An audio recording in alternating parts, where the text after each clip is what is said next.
And with that, we bring down the music and we keep the microphone up and bring up the cameras and say, welcome everyone to another Sunday night edition of Accessibly Live, the book club reading room. Tonight, we finish the epic classic story by Oscar Wilde, The Picture of Dorian Gray. This will be chapters 19 and 20. We've talked about this in the past. This is the alternate version, the updated version that Oscar Wilde did for the British government because they weren't happy with his 13-chapter book that got rather descriptive and made them feel uncomfortable. So he took the 13 chapters, expounded quite a bit on the characters, fleshed them out a little bit more, and ended up adding 7 more chapters. And we've talked about it. Those chapters ended up being 45 minutes each. Thank you, Oscar. We appreciate that. It's just been one of those like, yeah, let's do a fun book. And it was. I hope you guys have been enjoying the story. Oscar Wilde was a hell of a writer. Born October 16th, 1854. He died November 30th, 1900, right after the turn of the century. In 1895, Oscar Wilde was convicted by a British court of gross indecency for having affairs with other men. He was sentenced to hard labor at the prison of Readingaol for 2 years. During his imprisonment, he wrote De Fundus, which described his spiritual transformation while in prison. It is said that while he was in prison, he contracted something that caused him to die, unfortunately. Far earlier than he probably should have. It broke his spirits, but he ended up being remembered for not only The Picture of Dorian Gray, but many other stories, plays, and a lot of great works. He is truly remembered. And this, of course, is very much a banned book in most of the southern half of the United States because of what is implied by Oscar Wilde in these chapters. And these last 2 chapters are going to delve into Dorian Gray's psyche much farther, and the results, well, we'll see what happens. Let's get started. Oh, by the way, when you get a chance, I appreciate everyone who stops in on a regular basis. Please like and subscribe. It helps, and really, for the algorithm, not only here on Twitch, but on YouTube as well. I always appreciate everyone who stops by and says hello. But without further ado, let us finish chapters 19 and 20 of The Picture of Dorian Gray by Oscar Wilde. Chapter 19.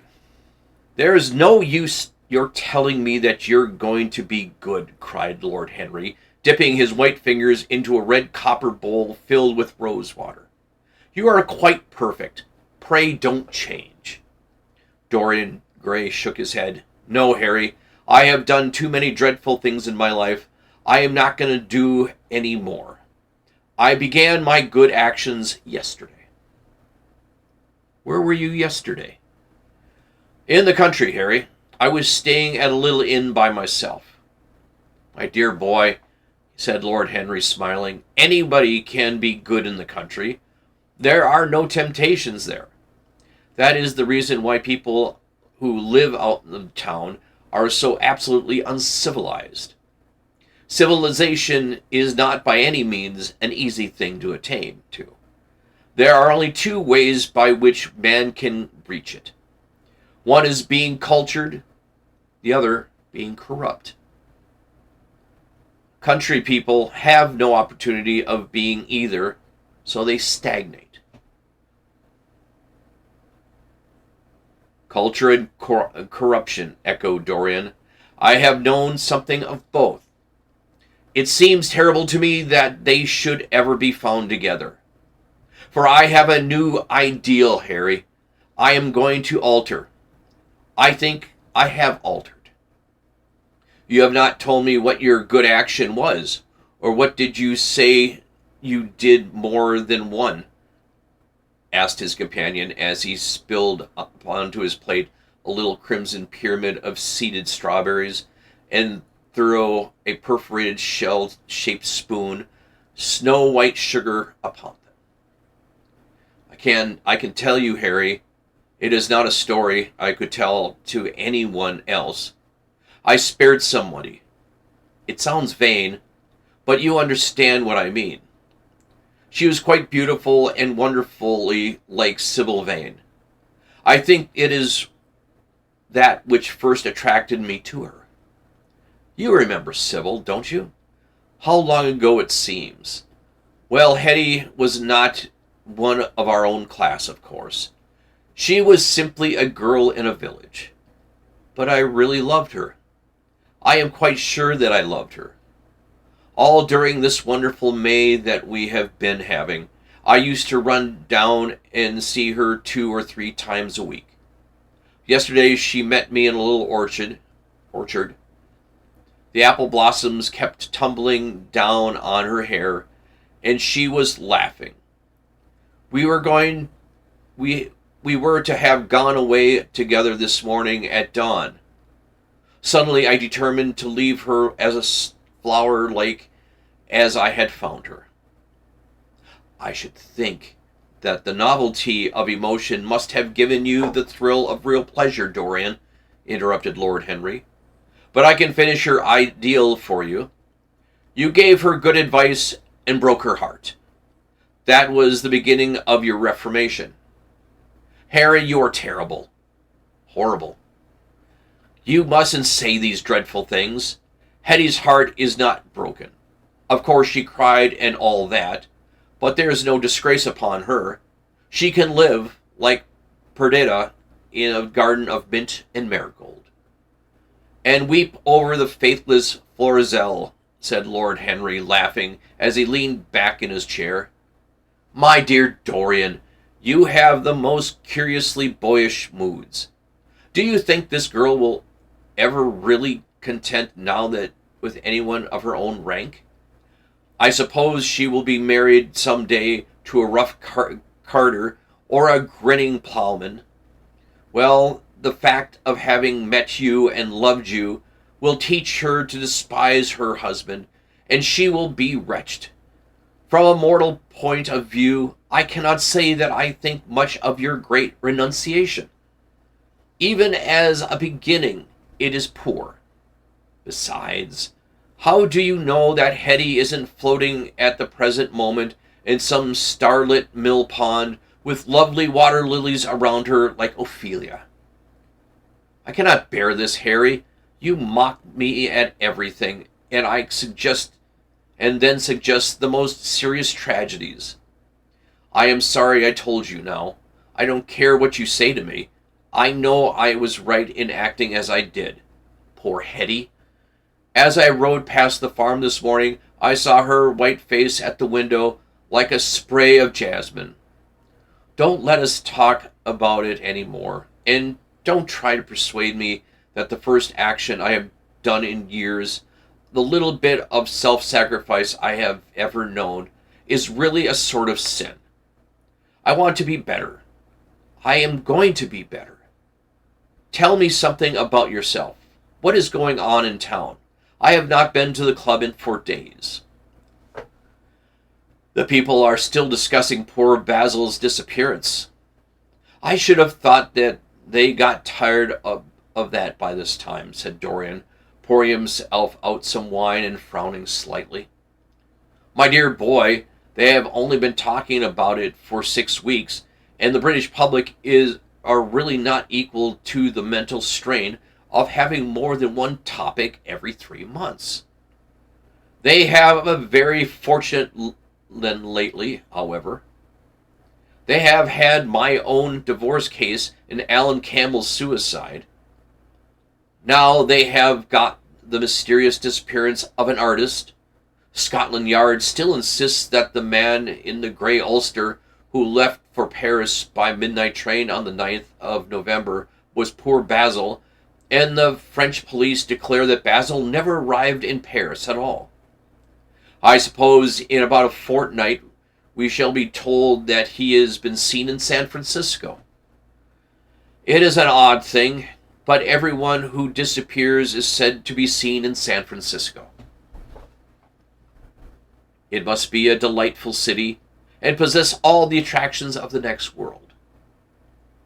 What do you think has happened to Basil? Asked Dorian, holding up his Burgundy against the light and wondering how it was that he could discuss the matter so calmly. I have not the slightest idea.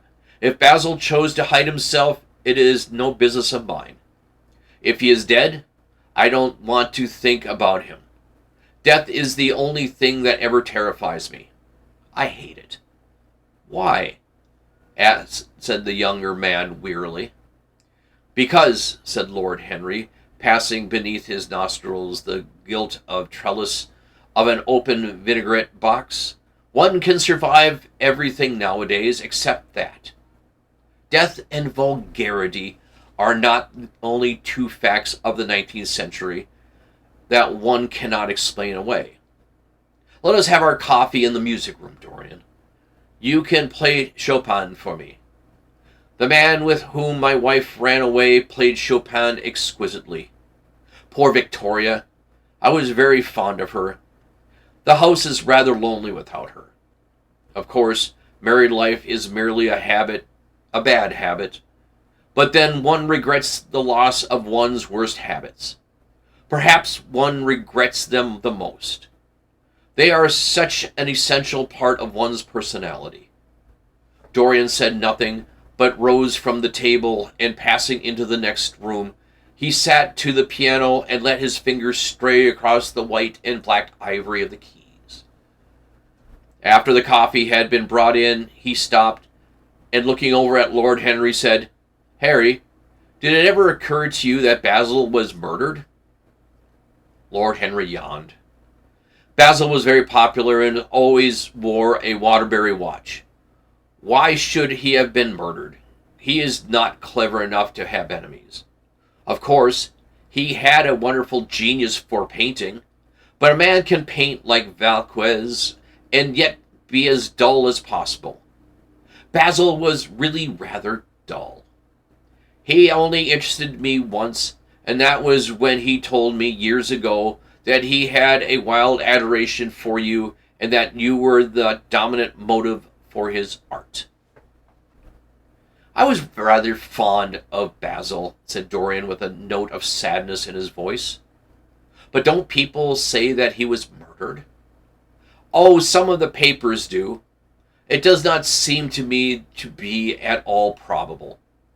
I know there are dreadful places in Paris, but Basil was not the sort of man to have gone to them. He had no curiosity. It was his chief defect. What would you say, Harry, if I told you I had murdered Basil? Said the younger man. He watched him intently after he spoke. I would say, my dear fellow, that you are posing for a character that doesn't suit you. All crime is vulgar, just as all vulgarity is crime. It is not in you, Dorian, to commit a murder.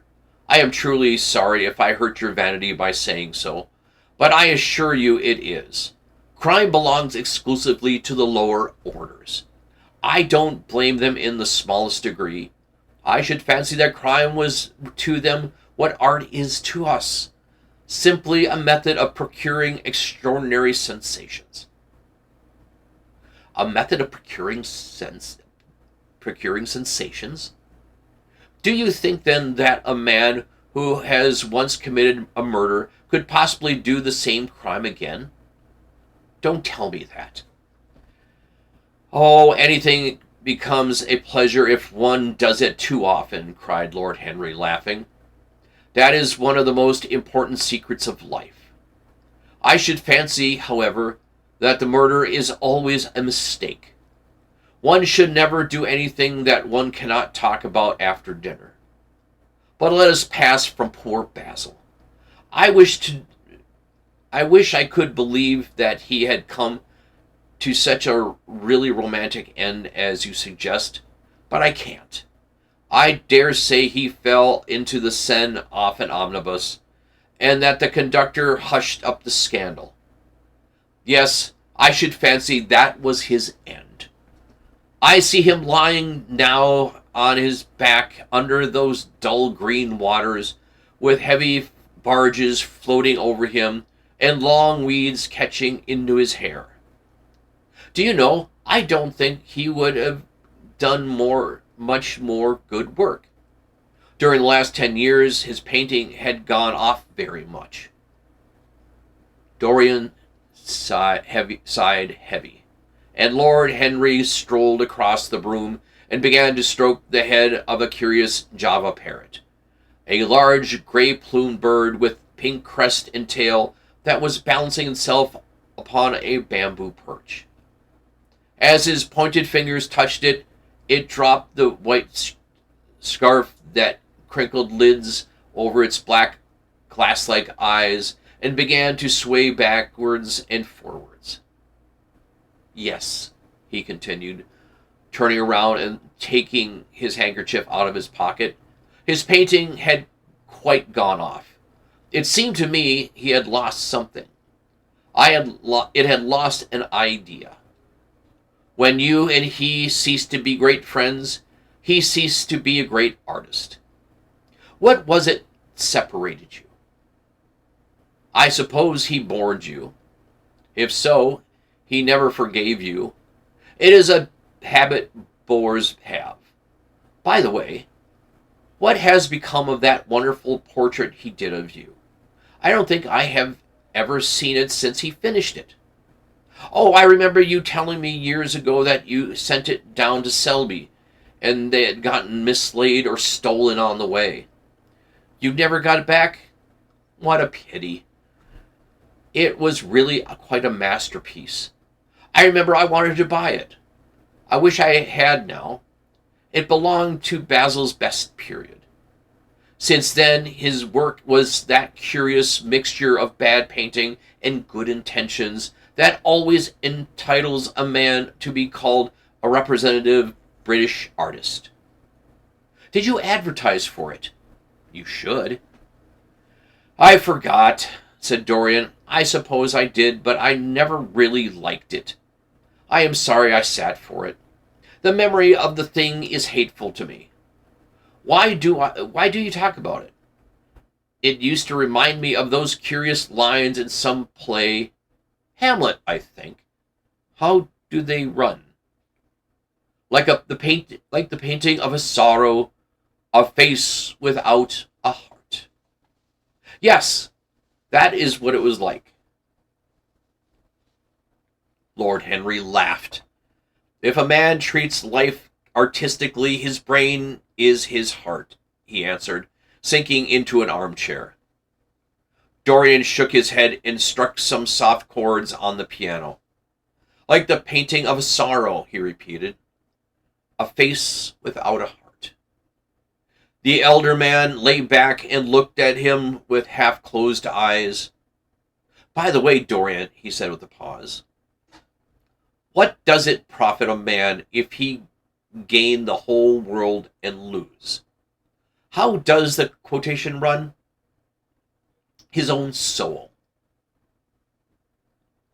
The music jarred, and Dorian Gray started and stared at his friend. "Why do you ask me that, Harry?" "My dear fellow," said Lord Henry, elevating his eyebrows in surprise, "I asked you because I thought you might be able to give me an answer. That is all.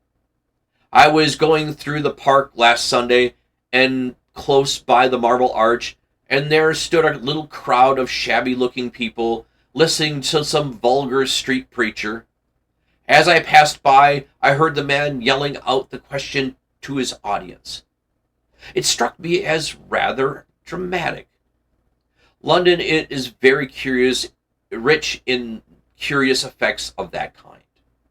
A wet Sunday, an uncouth Christian in a mackintosh, a ring of sickly white faces under a broken roof of dripping umbrellas, and a wonderful phrase flung into the air by a shrill, hysterical lips. It was really very good in a way, quite a suggestion. I thought of telling the prophet that art had a soul, but that man had not. I'm afraid, however, he would not have understood me. Don't, Henry. The soul is a terrible reality. It can be bought and sold and bartered away. It can be poisoned or made perfect. There is a soul in each one of us. I know it. Do you feel quite sure of that, Dorian? Quite sure. Ah, then it must be an illusion. The things one feels absolutely certain about are never true. That is the fatality of faith and the lesson of romance. How grave you are. Don't be so serious. What have you or I to do with superstitions of our age? No, we have given up our belief in the soul. Play me something. Play a nocturne, Dorian, and as you play, tell me in a low voice how you have kept your youth. You must have some secret. I am only 10 years older than you are, and I am wrinkled and worn and yellow. You are really wonderful, Dorian. You have never looked more charming than you do tonight. You remind me of the day I first saw you. You were rather cheeky, very shy, and absolutely extraordinary. You have changed, of course, but not in appearance. I wish you would have told me your secret. To get back my youth, I would do anything in the world except take exercise, get up, or be respectable. Youth.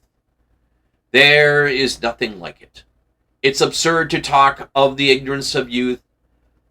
The only people whose opinion I listen to now with any respect are people much younger than myself. They seem in front of me. Life has revealed to them her latest wonder. As for the aged, I always contradict the aged. I do it on principle. If you ask them their opinion on something that happened yesterday, they solemnly give you the opinions current of 1820. Ere when people wore high socks, believed in everything, and knew absolutely nothing. How lovely that thing you are playing is. I wonder, did Chopin write it at Majorca, with the sea weeping around the villa, and the salt spray dashing against the panes? It is marvelously romantic. What a blessing it is that there is one art left to us that is not imitative. Don't stop. I want music tonight. There seems to me that you are the young Apollo and that I am Marius listening to you. I have sorrows, Dorian, of my own, not that even you know nothing of.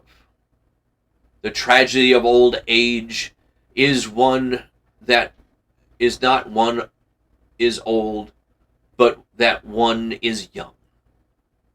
I am amazed sometimes at my own sincerity. Ah, Dorian, how happy you are. What an exquisite life you have had. You have drunk deeply of everything. You have crushed the grapes against your palate. Nothing has been hidden from you, and it has all been to you no more than a sound of music. It has not marred you. You are still the same. I am not the same, Harry. Yes, you are the same. I wonder what the rest of your life will be. Don't spoil it by renunciations. At present, you are perfect type. Don't make yourself incomplete. You are quite flawless now. You did not shake your head. You know you are. Besides, Dorian, don't deceive yourself. Life is not governed by will or intention. Life is a question of nerves and fibers and slowly built up cells in which thought hides itself and passion has its dreams. You may fancy yourself safe and think yourself strong, but such a tone of color in a room or a morning sky, a particular perfume that you once loved and that brings subtle memories with it, a line from a forgotten poem that you had come across again, the cadence from a piece of music that you had ceased to play. I tell you, Dorian, that it is on things like these that our lives depend. Browning writes about that sometimes, but our own senses will imagine them for us. There are moments when the odor of lilacs blanc passes suddenly across me, and I have to live the strangest month of my life over again. I wish I could change places with you, Dorian. The world has cried out against us both, but it has always worshipped you. It will always worship you. You are the type that the age is searching for, and that what it is afraid it has found. I am so glad that you have never done anything, ever carved a statue or painted a picture or produced anything outside of yourself. Life has been your art. You have set yourself to music. Your days are your sonnets. Dorian rose from the piano and passed his hand through his hair. Yes, life has been exquisite, he murmured, but I am not going to have the same life, Harry. And you must not say these extravagant things to me. You don't know everything about me. I think that if you did, even you would turn from me. You laugh. Don't laugh. Why have you stopped playing, Dorian? Go back and give me the nocturne over again. Look at the great honey-colored moon that hangs in the dusky air. She is waiting for you to charm her, and if you play, she will come closer to earth. Won't you? Let us go to the club then. It has been a charming evening, and we must end it charmingly. There is someone at White's who wants immensely to know you. Young Lord Poole, Bournemouth's eldest son. He has already copied your neckties and has begged me to introduce him to you. He is quite delightful and rather reminds me of you. I hope not, said Dorian with sad look in his eyes. But I am tired tonight, Harry. I shan't go to the club. It is nearly 11, and I want to go to bed early. Do stay. You have never played so well as tonight. There is something in your touch that is wonderful. It had more expression than I have ever heard from it before. It is because I am going to be good, he answered, smiling. I am a little changed already. You cannot change for me, Dorian, said Lord Henry. You and I will always be friends. Yet you poisoned me with a book once. I should not forgive you that, Harry. Promise me that you will never lend that book to anyone. It does harm. My dear boy, you are really beginning to moralize. You really you will soon be going about like the converted and the revivalist, warning people against all the sins of which you have grown. You are much too delightful to do that. Besides, it is no use. You and I are what we are, and will be what we will be. As for being poisoned by a book, there is no such thing as that. Art has no influence upon action. It annihilates the desire to act. It's superbly sterile. The book that the world calls immoral are books that shall show the world its own shame. That is all. But we won't discuss literature. Come round tomorrow. I am going to ride at 11. We might go together, and I will take you to lunch afterwards with Lady Brexham. She is a charming woman and wants to consult you about some tapestries she is thinking of buying. Mind you come, or shall we lunch at our little Duchess? She says she never sees you now. Perhaps you are tired of Gladys. I thought you would be. Her clever tongue gets on one's nerves. Well, in any case, be here at 11. Must I really come, Harry? Certainly. The park is quite lovely now. I don't think there has been such lilacs since the year I met you. Very well. I will be there at 11, said Dorian. Good night, Harry. As he reached the door, he hesitated for a moment, as if he had something more to say. Then he sighed and went out. Now, as you guys can tell, the voice is going out a little bit. So I am going to take a quick sip.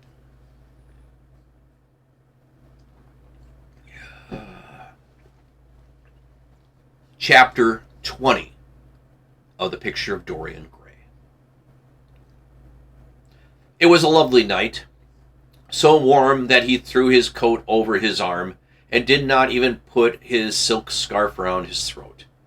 As he strolled home, smoking his cigarette, two young men in evening dress passed him. He heard one of them whisper to the other, "That is Dorian Gray."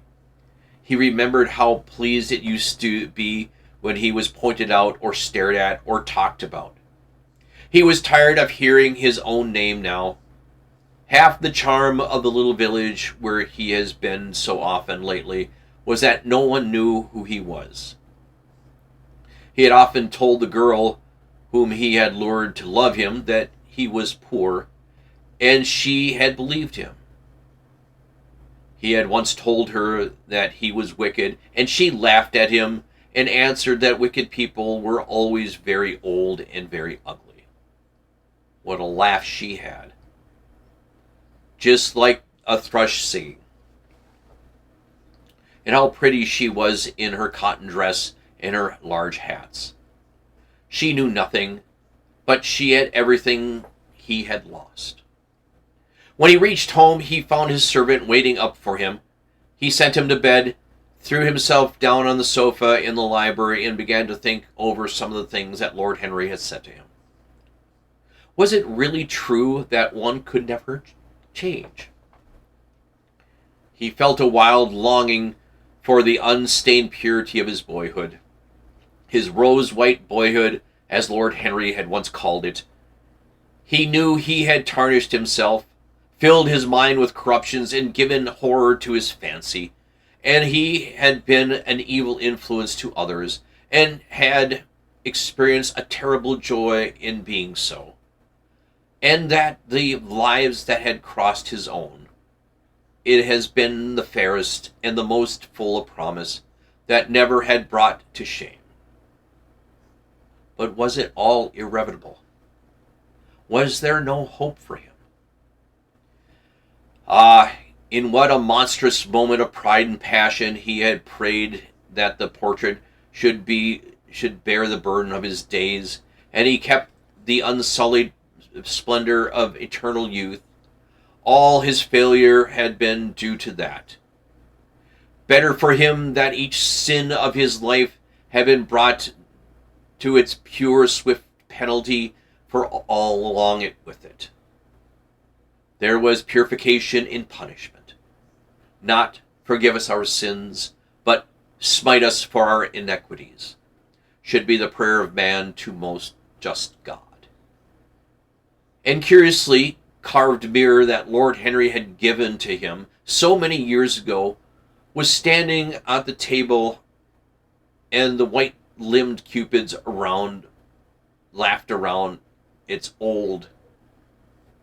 He took it up as he had done on the night of the horror when he had first noted its change in the fatal picture, and with the wild, tear-dimmed eyes looked into the polished shield.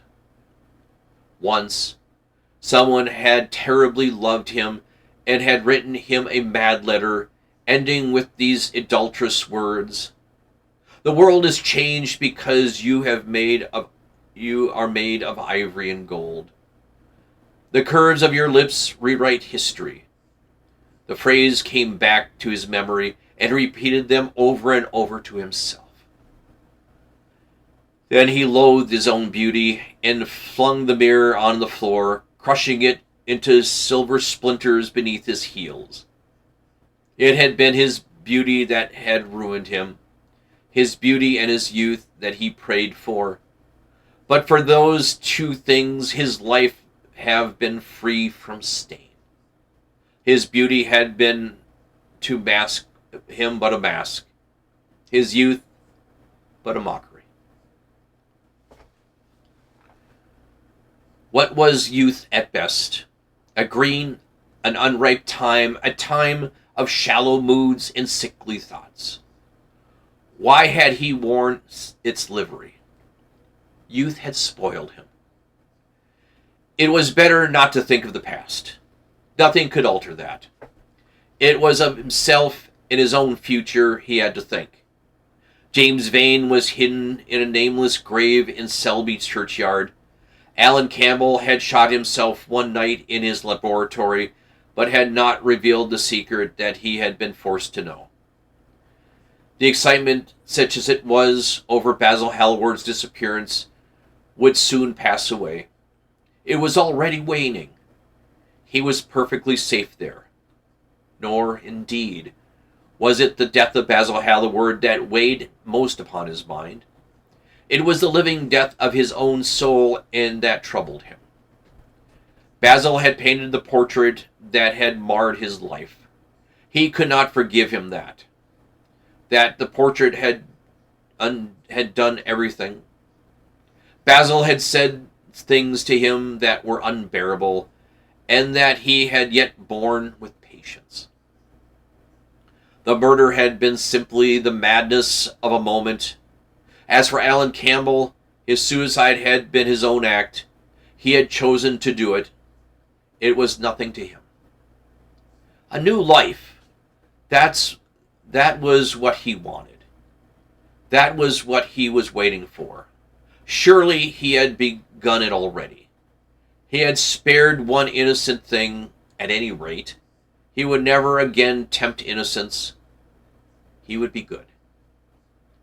As he thought of Hetty Merton, he began to wonder if the portrait in the locked room had changed. Surely it was not still so horrible as it had been. Perhaps its life became pure. He would be able to expel every sign of evil passion from its face. Perhaps the signs of evil had already gone away. He would go and look. He took the lamp from the table and crept upstairs. As he unbarred the door, a smile of joy flitted across his strangely youth-looking face and lingered for a moment about his lips.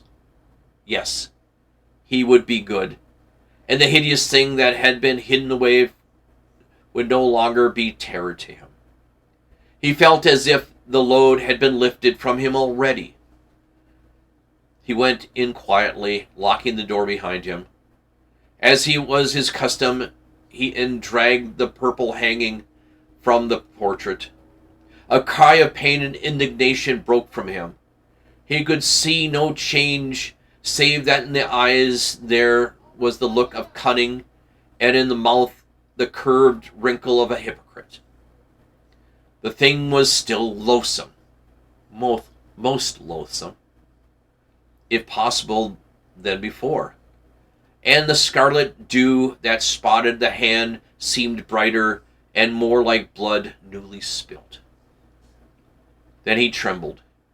Had it been merely vanity that made him do his one good deed? Or its desire for a new sensation, as Lord Henry had hinted with his mocking laugh? Or that passion to act a part that something makes us do finer than we are ourselves? Or perhaps all these? And why was the red stain larger than it had been? It seemed to have crept like a horrible disease over the wrinkled fingers. There was blood on the painted feet, as though the thing had dripped blood, even on the hand that had not held the knife. Confess? Did it mean that he was to confess? To give himself up and be put to death? He laughed. He felt like that idea was monstrous. Besides, even if he did confess, who would believe him? There is no trace of the murdered man anywhere.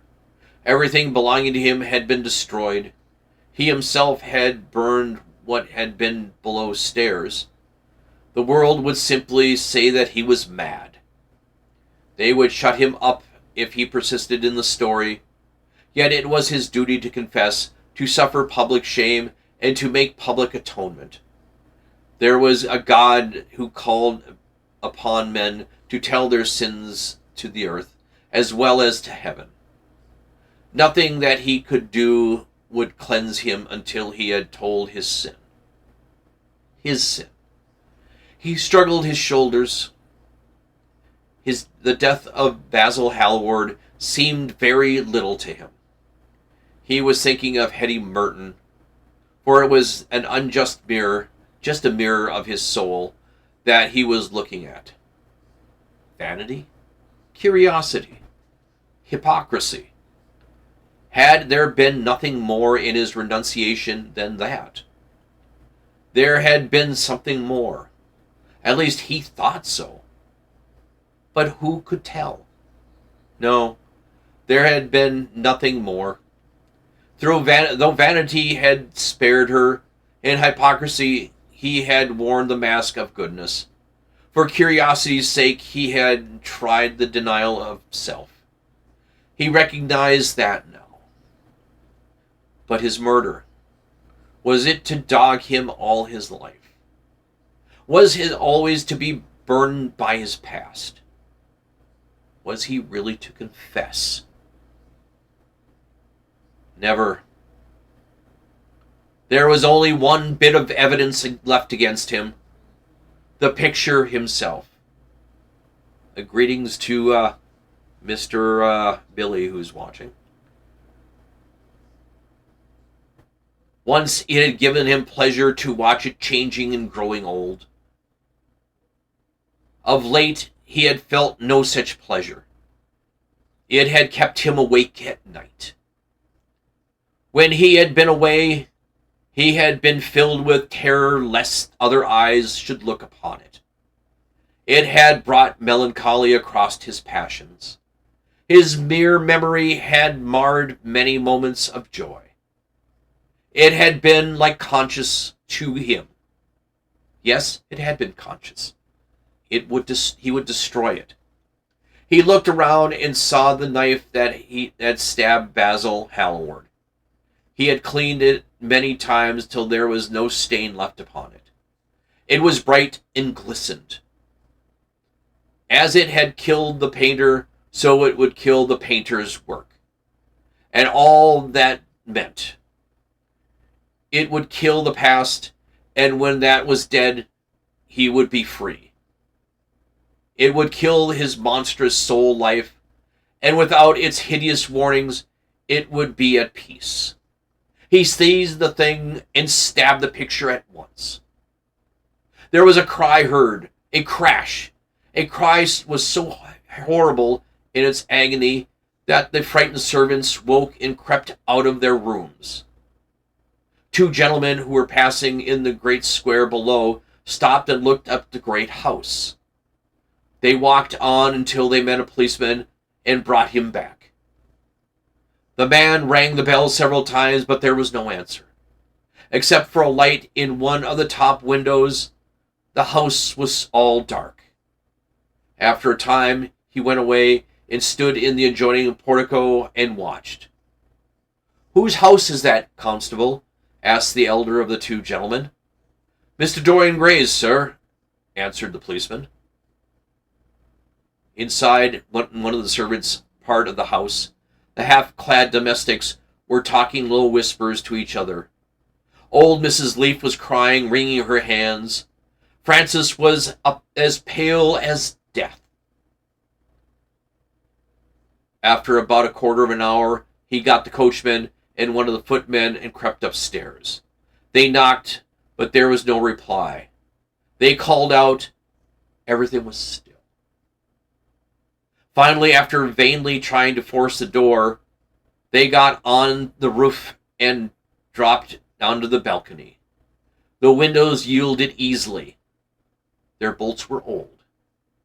When they entered, they found hanging upon the wall a splendid portrait of their master as he had last seen him, in all the wonder of his exquisite youth and beauty. Lying on the floor was a dead man, in evening dress, with a knife in his hand and in his heart. He was withered, wrinkled, and loathsome of visage. It was not until they had examined the rings that they recognized who it was. And that is the last of the chapters of the Picture of Dorian Gray.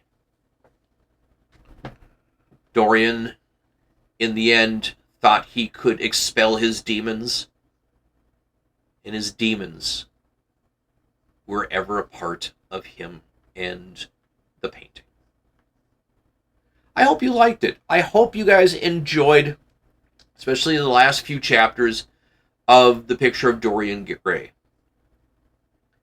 It was an exciting book. It's one of those books, as I said, those down in the southern part of the U.S. who have banned this book are so afraid of some of the innuendos that came across in the story that you lose touch in the storytelling and in the ideas that Oscar Wilde brought forth in the story. We saw a man who thought he could have eternal youth, but in the end, his youth disappeared on him in one action. I hope you enjoyed it. Thank you all for tuning in for the last few weeks of The Picture of Dorian Gray. It's been an exciting book.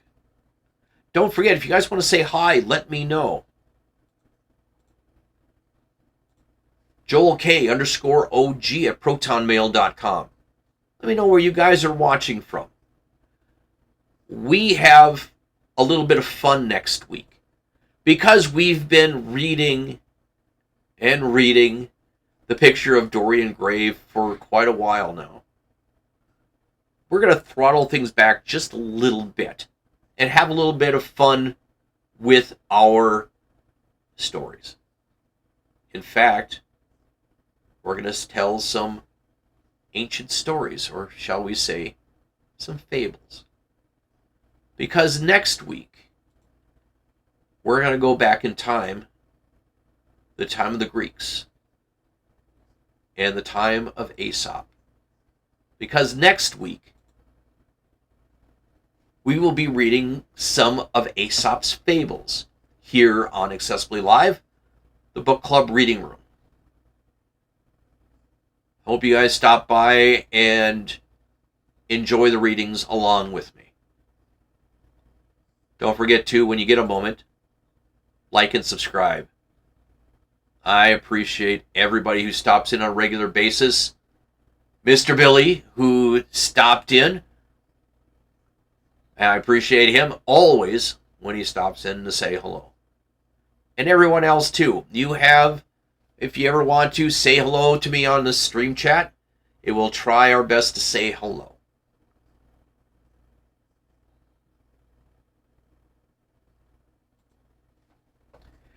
It's time for us to go. And as I said, I'm looking forward to next week's Aesop's Fables. As we do with both the Thursday night show and this show, we end with a quote. And who better from one of the masters of American literature and American storytelling than Mark Twain. In this one, you can definitely tell Mark Twain was feeling good and feeling thoughtful. Life is short. Break the rules. Forgive quickly. Kiss slowly. Love truly. Laugh uncontrollably. And never regret anything that makes you smile. Life is short. Break the rules. Forgive quickly. Kiss slowly. Love truly. Laugh uncontrollably and never regret anything that makes you smile. And I definitely have a good friend that it makes everything smile, and he is wonderfully awesome. He is a good friend, and he's got a great laugh and a great smile. It is time to go. I want to thank everyone for stopping in for the final 2 chapters of The Picture of Dorian Gray here on Accessibly Live. It's always nice to be able to say, hey, all these books that I read, no matter where they are, you get it on Libby. You can get it from the local library. And enjoy the books tremendously and return them when you're done. Not a bad thing. Check out your local library for this and many other stories. Time to go. Be well, be safe, be kind. Take care, one and all. Look out for each other. It's kind of crazy out there nowadays. And we will see you all this coming Thursday on our Twitch Thursday night show. And next Sunday here on Twitch and YouTube, Aesop's Fables. Take care, you guys.